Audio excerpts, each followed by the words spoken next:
इकडे काढते ते चांगलं दिसते का? नाही. पण ज्या वेळेस आपण तुम्ही पहिली दुसरी तिसरी चौथी मध्ये आले आणि मग ते रेषा पहिले काय काढायला शिकले तुम्ही? रेषा, बिंदू, रेषा, आलं गणित. ठिपका, ठिपका म्हणजे काय? बिंदू. आणि त्या ठिपक्याला दोन ठिपके जोडले की काय झाले? आलं गणित. गणित जेव्हा तुम्ही बाराखडी शिकत आहे तर पहिले तुम्हाला तिरप्या रेषा, इकडल्या आकाराच्या, या आकाराच्या, सरळ, तर हे सगळं गणितच आहे. बाराखडी जरी शिकायचं असेल तर क काढला, पण क ची सरळ रेष काढली, त्याला दोन अर्धगोल काढले. कोणती भाषा वापरतायचं? रेषा, अर्धगोल, गणित. तर सगळा विषय हा गणिताशी संबंधित आहे. गणित हे आपलं जीवन आहे. तुम्हाला जेव्हा मोठे होणार आहे तुम्ही, तर जे काही पैशाचा हिशोब करणार आहे असेच पैसे देऊन टाकणार कोणाला? पैसे देणार आहे, त्यातले तुम्ही वापस बाकी शिल्लक घेणार आहे, वजाबाकी करू. आली वजाबाकी? 100ची नोट दिली, किती बाकी घेतले. त्याच्यानंतर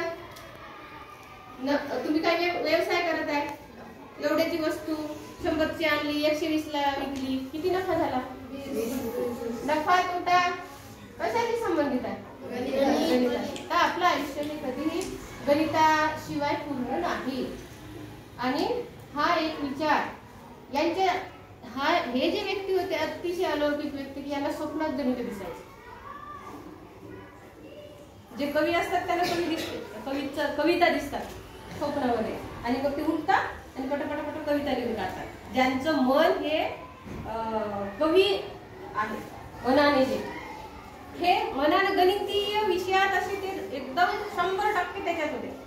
म्हणून त्यांना उठल्या बसल्या झोपेत ते गणित दिसायचे, आपोआप गणिताचे असे सोडवलेले उदाहरणं दिसायचे त्यांच्यासमोर. तुम्हाला दिसले पाहिजे. एवढं त्या विषयाची आवड यावं लागेल ना आपल्याला. आवड असल्याशिवाय स्वप्नात दिसणार आहे का?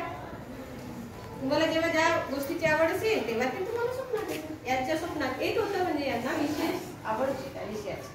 आणि या दिवसाच्या निमित्त यांच्या स्मृतीप्रित्यर्थ तुम्ही गणित विषयाची आवड जास्तीत जास्त तुमच्यामध्ये यावी आणि गणित हे तुमच्या आयुष्यात तुम्हाला यश देणार आहे.